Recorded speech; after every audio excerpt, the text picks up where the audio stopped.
찬양 감사합니다. 우리 성도님들께서 다 아는 찬양 또 함께 부를 수 있는 찬양이었던 것 같은데요. 우리 찬양을 통해서 정말 하나님의 이 사랑이 얼마나 큰지, 그 크신 하나님의 사랑 말로 다 형용 못하네 라고 우리가 다 같이 찬양을 드렸는데, 이러한 찬양의 고백이 우리 모든 성도님들의 심령 가운데 있기를 간절히 축원합니다. 보니까 1절, 2절, 3절에 있는데 1절을 한 번 더 부르셨더라고요. 강조점 1절에 있는 거죠. 그 크신 하나님의 사랑이 죄범한 영혼을 구하기 위하여 이 땅에 오신 하나님의 그 사랑이 가장 큰 사랑이다라고 아마 강조하기 위하여 악보가 그렇게 되어 있는지 지휘자분이 그렇게 하시는지 모르겠지만, 여러분, 우리가 잊지 말아야 되는 하나님의 그 사랑이 죄인된 우리를 구원하신 하나님의 큰 사랑인 줄 믿습니다. 언제나 이 큰 사랑을 가슴에 담고 살아가시는 저와 여러분 되시기를 간절히 축원합니다.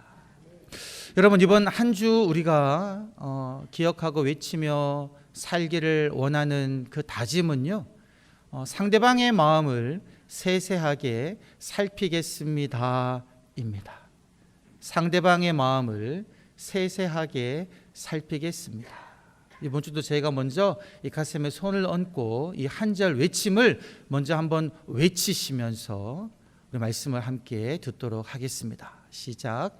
상대방의 마음을 세세하게 살피겠습니다. 아멘.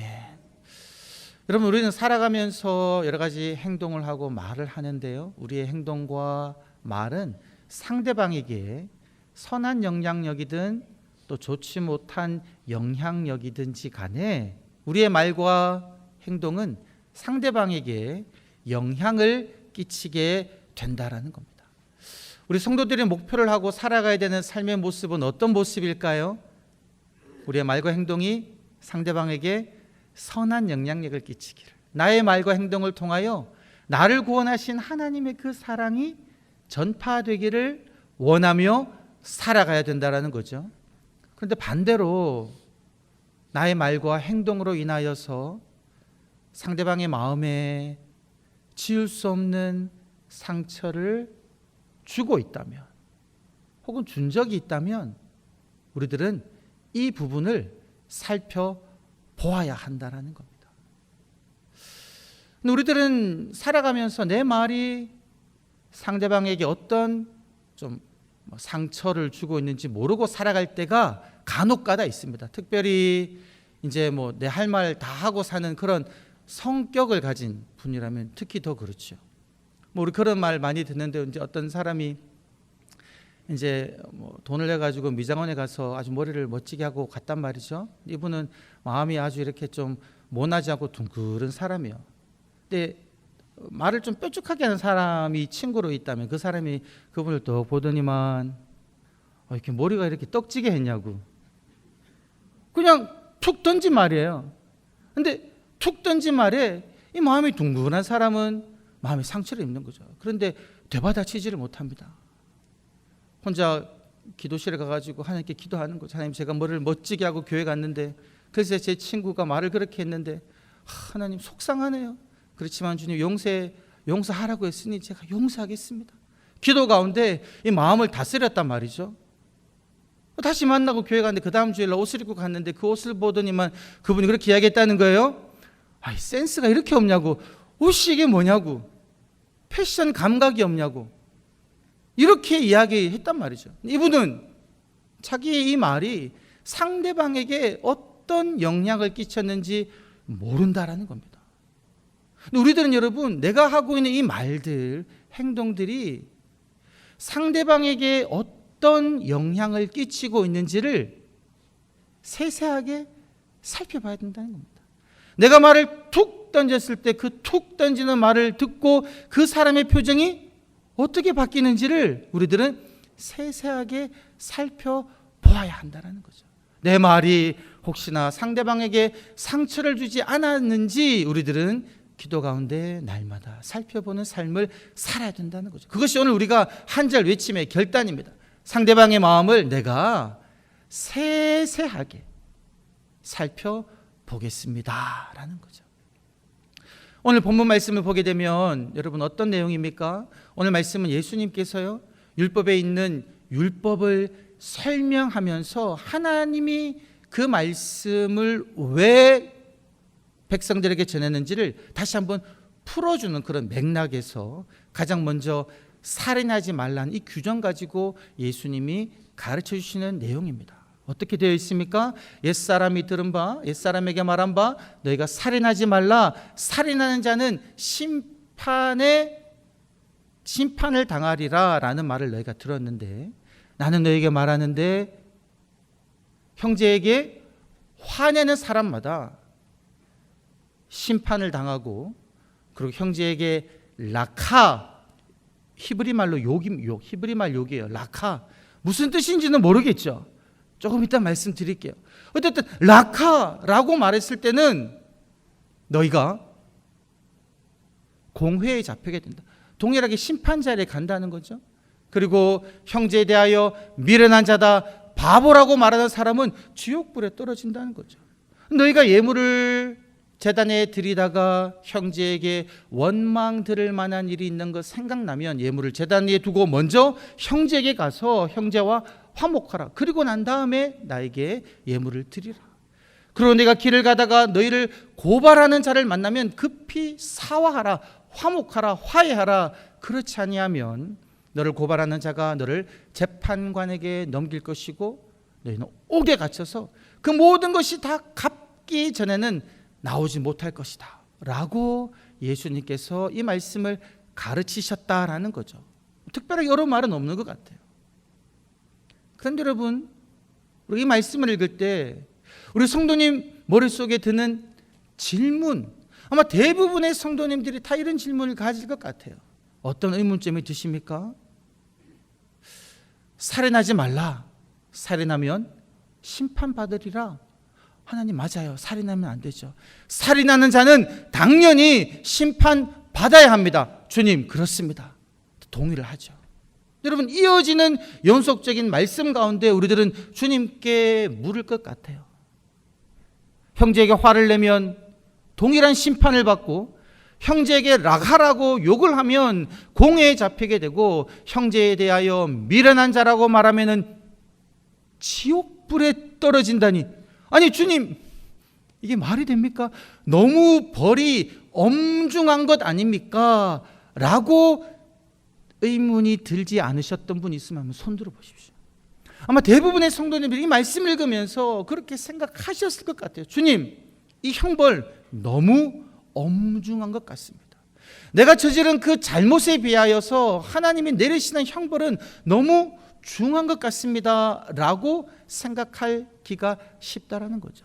무슨 말입니까? 우리들은요, 형제에게 화를 내는 것, 그리고 형제에게 욕을 하는 것, 바보라고 놀리는 그런 행동들을요 가볍게 여기는 경향이 있다라는 겁니다. 그럴 수 있다라는 거죠. 화를 낼 수도 있고, 살다 보면 욕을 할 수도 있고, 미련한 사람이라고 말할 수 있다라는 거죠. 그런데 내가 상대방에게 내는 그 화로 인해서, 내가 상대방에게 욕을 하고 상대방을 놀리는 것으로 인하여서 그 사람 마음에 얼마나 지울 수 없는 상처를 입을 수도 있다라는 것에 대해서는 우리들은 정말 진지하게 고민하지 않는 경향이 있다라는 겁니다. 내가 하는 툭 던지는 말로 인하여서 그 사람이 실제로는 정말 삶의 끈을 놓을 수도 있는 지경에 임할 수도 있다라는 걸 우리들은 진지하게 고민하지 않는다라는 거죠. 그러하기에 지금 이 말씀을 읽을 때 이 형벌이 하는 행동에 비하여서 너무 중하다라는 질문을 하나님에게 던지기도 한다라는 거죠.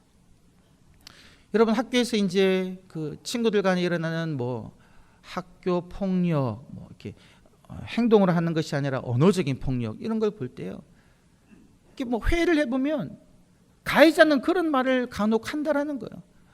친구한테 내가 한 그 놀림하는 행동, 내가 하는 그 말이 이 친구에게 이렇게 큰 상처가 되는 줄은 몰랐다라는 말을 간혹 한다라는 거죠. 가해자는 자기가 하는 그 언어적인 행동이 얼마나 피해자에게 큰 피해를 주는지 알지 못한다라는 겁니다. 여러분, 우리가 가정에서 이제 부모님들이 이제 자녀를 훈육하지 않습니까? 훈육을 하다가 가끔 가다가 이 훈육에서 어떻게 발전하냐면 화로 발전할 때가 있는 거죠. 훈육과 화의 차이는 아마 우리 모든 성도님들이, 부모님들이 다 아실 것 같아요. 훈육이라 하면 내가 이제 감정 조절이 되는 거죠. 지성적으로 이성적으로 자녀가 바르게 해야 될 것들을 그냥 가르치는 겁니다. 훈육할 때 매를 들 수도 있죠. 내 감정이 그 훈육하는 과정 가운데 흔들리지 않는 겁니다. 그런데 이 훈육이 화로 발전하게 되면 어떻게 됩니까? 내 감정이 조절되지 않는 거죠. 훈육을 빙자한 화를 자녀에게 쏟을 경우가 있다는 겁니다. 그러면서 우리도 그렇게 이야기합니다. 이거는 자녀가 당연히 이것을 받아들여야 될 정도다, 이렇게 이야기하는 거죠. 아침에 아이가 이제 학교를 가야 되니까 깨우지 않습니까? 기분 좋은 마음으로 엄마가 아침을 합니다. 반찬을 하고 맛있게 하죠. 아이가, 그리고 남편이 이것을 맛있게 먹을 생각하면서 기분 좋게 요리를 하다가 이제 아이를 깨울 시간 되어가지고 이제 일어나라고, 아침 먹고 학교 가야지.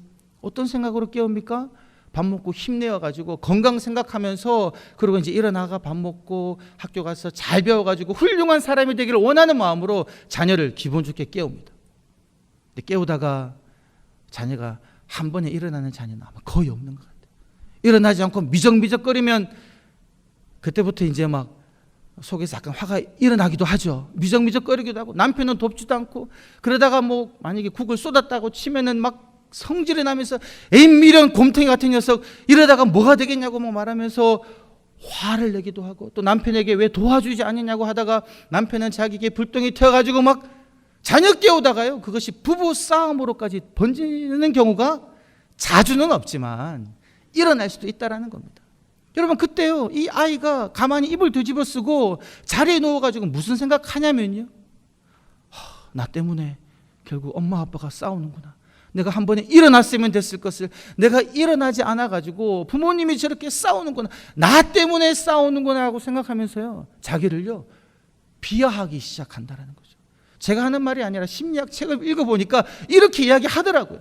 자녀가 자기를 비하하면서 나는 쓸데없는 존재다, 나는 부모님을 싸우게 하는 존재다, 나는 부모님에게 사랑받기에 합당하지 못한 존재다, 뭐 이런 식으로 자녀가 생각하기 시작한다는 거죠. 자녀에게 화를 낸 것 때문에, 좋은 의도로 시작했다가 화를 낸 것 때문에 이런 사단이 일어나는 거죠. 그런데 여러분, 이런 경우에 보통 이제 부모님 어떻게 생각합니까? 나는 잘못이 없다는 거예요. 왜요? 한 번에 일어났으면 내가 화를 낼 필요가 없었을 것인데 일어나지 않아가지고 내가 화를 낸 것이 아니냐고. 아니, 남편이 도와줬으면 됐지 도와주지 않았기 때문에 내가 화를 낸 것이 아니냐고. 나는 화를 낼 법했다라는 겁니다. 내가 화를 낸 이유를, 내가 말을 그렇게 한 이유를 상대방의 잘못으로 돌린다라는 거죠. 여러분, 일견 그것이 맞는 말이긴 합니다. 그러나 여러분, 모든 사람들이 그러한 상황에 다 화를 내고요, 자식에게 대하여 그렇게 듣기 나쁜 말을 하는 것은 아니죠. 우리가 화를 낼 때는요, 내가 상대방에게 뭐 미련한 놈이라든지 욕을 하거나 바보라고 말할 때는요, 내 마음속에 상대방에 대하여 어떤 마음이 없냐면 불쌍히 여기는 마음이 없다라는 겁니다.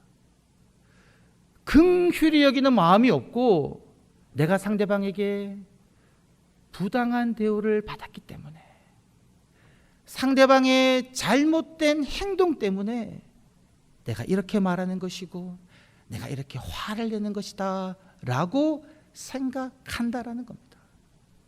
오늘 말씀을 보면 우리 주님은 무엇이라고 말씀하냐면 그렇게 이야기하고 있습니다. 네가 화가 나게 된 이유, 네가 형제에게 대하여 욕을 하게 된 원인, 네가 형제에게 대하여 미련한 자라고 말한 그 이유에 대하여 말씀하지 아니하시고, 형제에 대하여 화를 내고 욕을 하고 미련한 자라고 말을 한 나의 행동에 대하여 주님께서는 말씀하고 계시다라는 겁니다. 나에게 주목하라는 거죠. 왜 내가 이렇게 행동하고 있는지 나를 돌아보라는 겁니다. 그 이유는 상대방에 대하여 나의 마음속에 긍휼히 여기는 마음, 상대방에 대하여 품는 마음이 없기 때문이다라는 겁니다. 여러분, 오늘 말씀을 보게 되면요, 누구에게 화내고 누구에게 욕하고 누구에게 미련한 자라고 말한다라고 이야기하고 있습니까? 다름 아니라 형제입니다. 형제. 말씀을 찬찬히 보면 관계가 두 관계가 나와요. 첫 번째 관계, 형제와의 관계, 나와 친구와의 관계, 나와 가까운 사람의 관계고요. 두 번째 관계는 이제 그 길거리에서 고발하는 사람, 형제의 관계가 아니에요. 나와 원수지간에 있는 사람입니다. 이 두 관계를 오늘 말씀하고 있는데, 가장 먼저 다루고 있는 관계는 형제와의 관계이다라는 겁니다. 여러분, 나와 가까운 사람에게 우리가 화를 내고 욕을 하고 미련한 자라고 말하는 그 경우에 대해서 주님은 말씀하고 있다라는 거죠. 여러분, 우리가 이웃을 사랑하라는 그 말씀을 가지고 나눌 때도 말씀드렸지만, 우리가 형제라고 부를 만한 사람은 누가 있습니까? 첫 번째로 가족이죠. 가장 가까운 사람이 가족입니다. 여러분, 교회에서는요, 특별히 누가 이렇게 막 화를 심하게 내는 경우를 잘 볼 수 없는 것 같아요. 다 우리가 우리의 마음을 조절한다는, 절제한다는 겁니다. 그런데 어떻습니까? 가족에게는, 집에서는요, 우리는 쉽게 화를 낸다는 거죠. 우리는 가장 가까운 사람에게 오히려 더 화를 내고 욕을 하고 바보라고 말하기 쉽다라는 거죠. 여러분, 이 라카라는 말, 이제 히브리 말로 이제 욕이라는데 찾아보니까 그런 의미가 있는 거예요. 라카가 그대로 이제 히브리 말인데요, 그 뜻이 이겁니다. 빈 머리.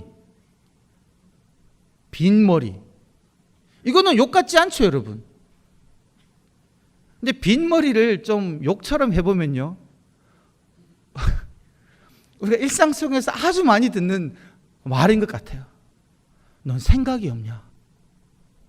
도대체 머리에 뭐가 들었냐? 기분이 안 좋아지시죠?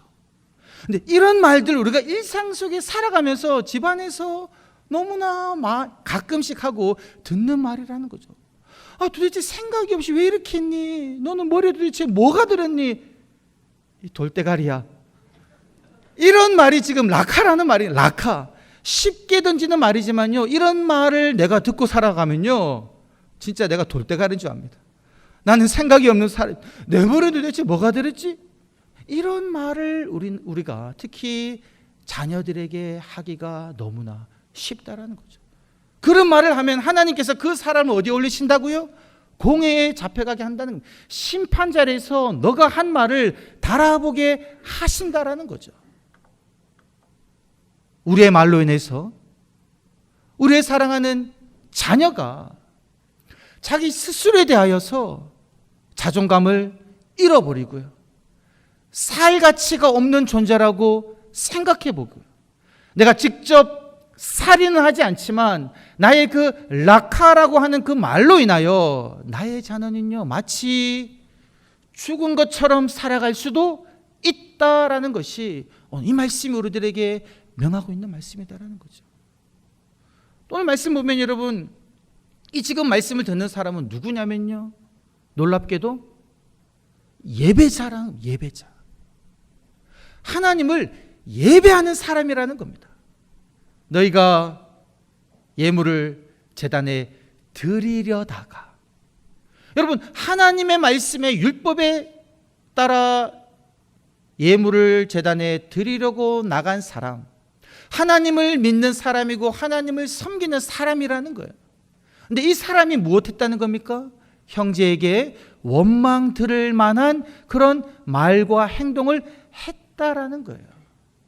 여러분, 우리가 예배드리러 주님전에 나오지만, 우리가 나왔을 때 우리 또한 예배자로 하나님께 나오지만, 내가 가정에서 나의 말과 행동으로 나의 자녀에게, 나의 배우자에게, 때로는 나의 부모님에게 화를 내고 언성을 높이고 몹쓸 말을 하기도 했을 수도 있다라는 거죠.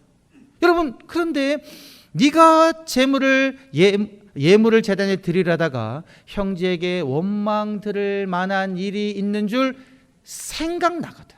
여러분, 여기에 참 중요한 포인트가 있는 것 같아요. 여러분, 누가 생각나게 하셨을까요?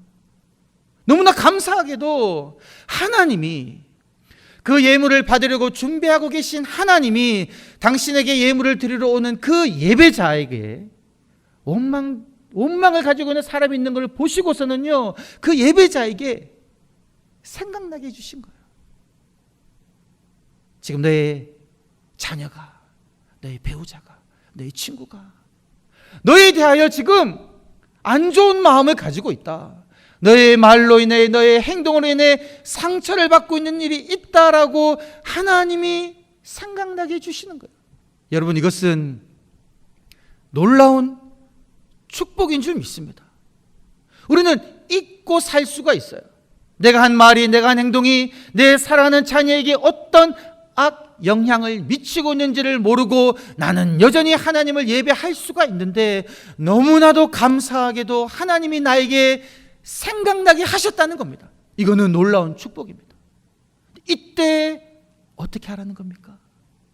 계속 그 예배를 진행시키지 말고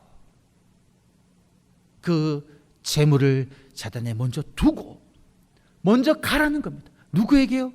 너에게 원망을 품고 있는 너의 가족에게, 너의 친구에게, 너의 자녀에게 가서 먼저 화목하라는 거예요. 여러분, 이 화목의 뜻이요, 살펴보니까 그겁니다. 원래 좋았던 관계로 회복시키라, 이 뜻이 형제와 화목하라는 겁니다.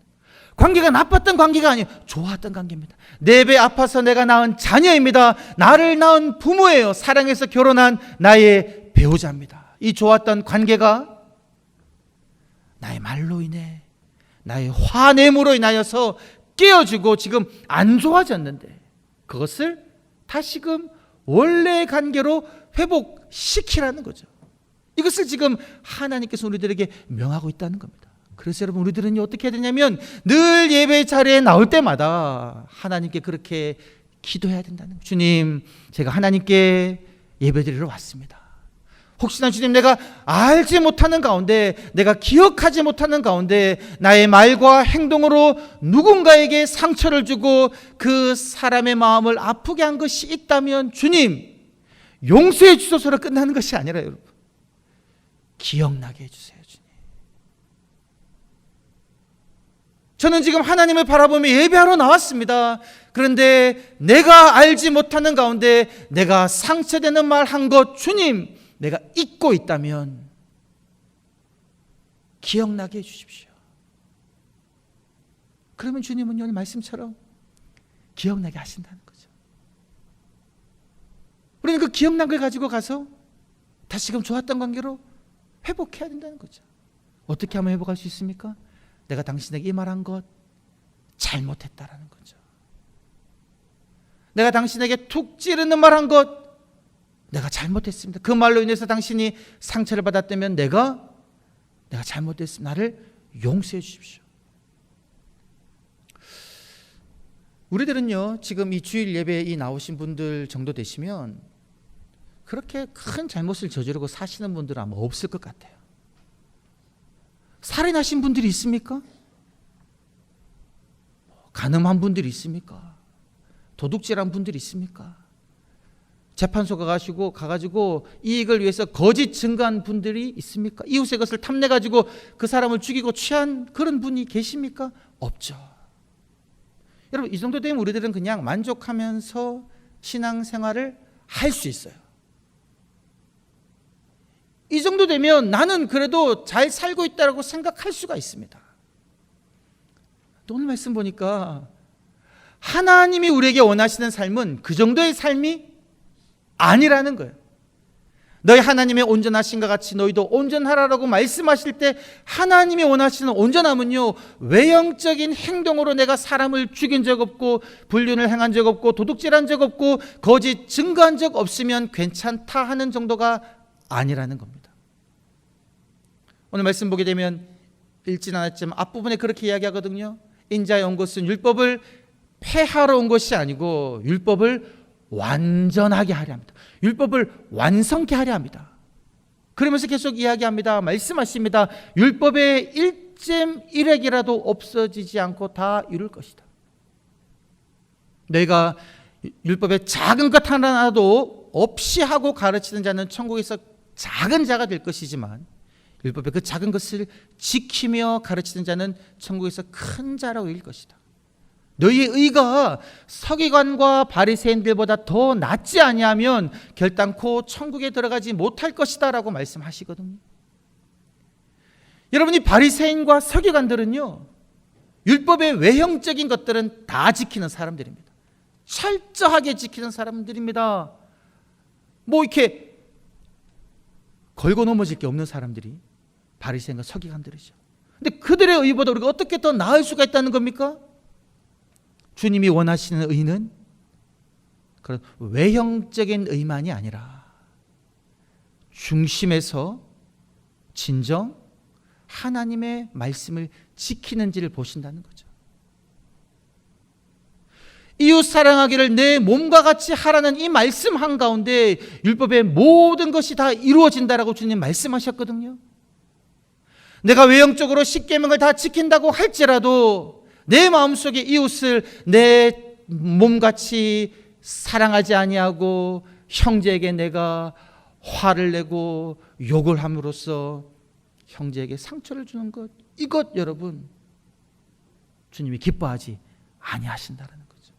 여기까지 나아가라는 겁니다. 이것을 주님은 우리들에게 말씀하고 계시다라는 거죠. 우리들은 보통 그렇게 얘기할 때가 많이 있습니다. 여러분, 내가 상대방에게 준 상처는요 잘 기억나지 않고, 반대로 내가 상대방에게 받은 상처는요 너무나도 기억에 잘 납니다. 내 가슴을 찌르고 있어요. 아파요. 너무너무 아파요.